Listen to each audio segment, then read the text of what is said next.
Hi, నేను మీ doctor Chalasani ప్రవీణ, board certified dermatologist. చాలామంది అసలు హెయిర్ కేర్ అంటే ఏంటి, ఎన్నిసార్లు వాష్ చేసుకోవచ్చు వారానికి అనే క్వశ్చన్ అడుగుతూ ఉంటారు.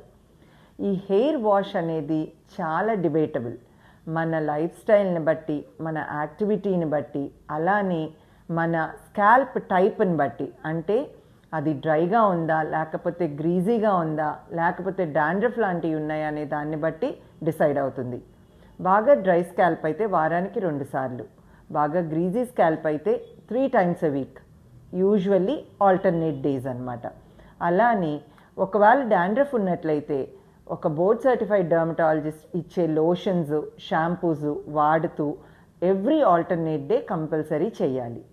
సో ఇలా చేయటం వలన చాలా మందిలో ఉండే అపోహ ఏంటంటే ఎక్కువ జుట్టు రాలిపోతుంది అని. కాదు, హెయిర్కి ఒక హెయిర్ సైకిల్ అనేది ఉంటుంది, దాన్ని బట్టే హెయిర్ వయబిలిటీ ఉంటుంది. సో ఈ అపోహల నుంచి బయటకు వచ్చి కరెక్ట్గా ఎలా షాంపూ చేయాలి అనేది ఫాలో అవ్వండి. ఒక్కసారి మీకు దగ్గరలో ఉన్న బోర్డ్ సర్టిఫైడ్ డర్మటాలజిస్ట్ని కలవండి.